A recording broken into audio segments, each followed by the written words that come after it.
City spaces must never be meaningless. The urban landscape should rather provoke curiosity and present the citizen with challenges. These words were from Stig Andersson, the head of SLA Architects in Copenhagen, when he describes his vision for his work. His firm has established itself as an innovative creator of public and private urban spaces, both in Denmark and elsewhere. Citizen surveys, as well as extensive model work, are key tools upon which the work of SLA Architects is based. Stig Andersson wants to distract the public when they walk about in various city spaces.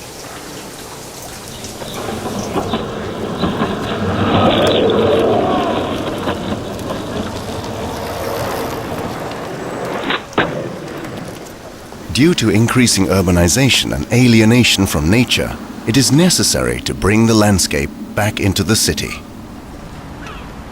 Through a conscious selection and handling of elements from nature in city spaces, you can reintroduce materials such as water, trees, grasses, soil and sand in urban architecture, and at the same time both redefine its values and challenge your perception of it.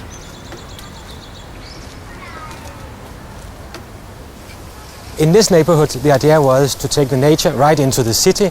So every day you open your window, your door, you come out, you have the fresh air and the experience of nature. The nature in the sense of changing spaces.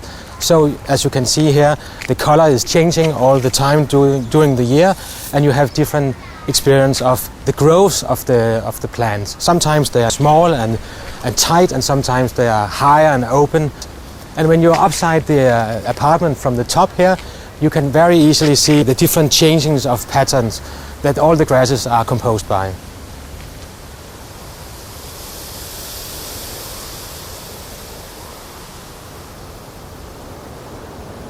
When nature is restored in the city, it becomes outstanding and present in a different way. The gap between buildings should never be formed traditionally as a tray with a sculpture or a fountain in the center. Let the surface be curved, as in nature. Bend the footpath naturally. Bring in mist to the city. By doing so, you challenge the urban population's perceptions and give them an unexpected experience.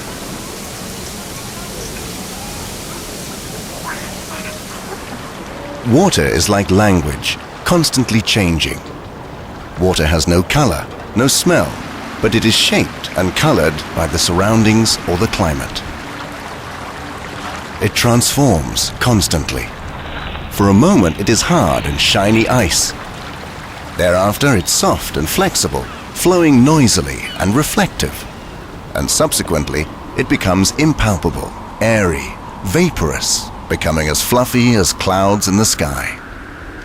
All these phases in the water cycle probably constitute the most important aspect in Stig Andersson's urban design. Water can be used for more than just a fountain. For example, in this location, here steps and a ramp connect the different levels between two squares. A north-facing wall was doomed to be neglected as unusable. But Stig Andersson chose to transform the spot into an attraction. In this area, we have a higher level up here and a lower level here. And the distance between these two is this wall. And it's a fantastic opportunity to make a waterfall, both to enjoy the sound and to feel the water.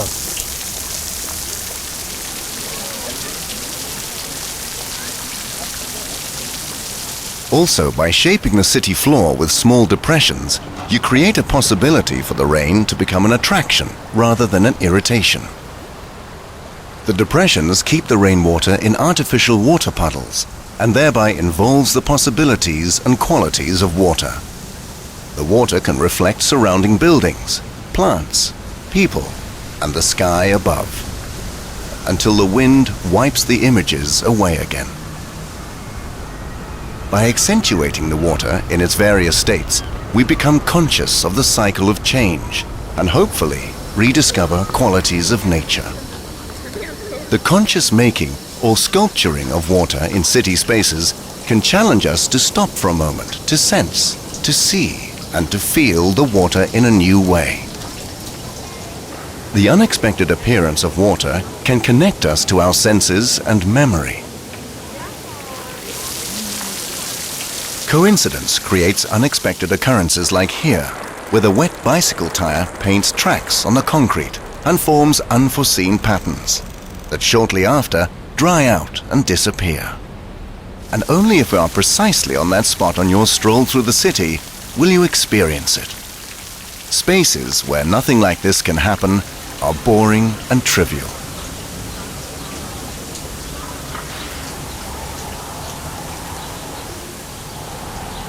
In Denmark, the predominant wind comes from the west. And this is a fantastic opportunity in this specific area to articulate the wind. For this reason, I planted this pine tree forest to stop the wind, which is coming from this side, into here. And then create a more calm area here on the hard surface urban space. So people visit this site here can have many kinds of experience of nature.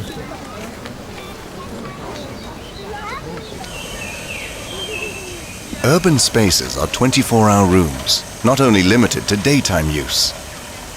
Therefore, Stig Andersson allows open space to change character when it gets dark.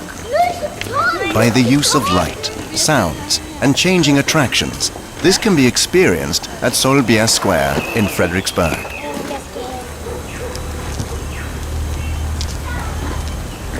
Here the illuminations define the bicycle track and creates interesting shadow figures on the covering.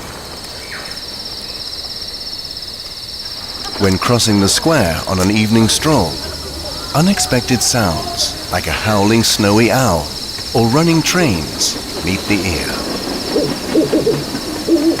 A pre-programmed sound tape is coming out of 32 loudspeakers placed under the pavement to revive sounds from other environments.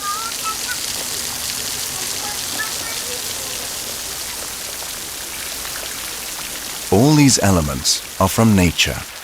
Light, trees, water, sounds are put together in a complex pattern that by itself shape a small local world with its own peculiarity and identity. These local spots become peculiar and personal without being dependent or defined by surrounding buildings. Instead, they express their own value of splendor that in this context hopefully becomes an addition to the city spaces.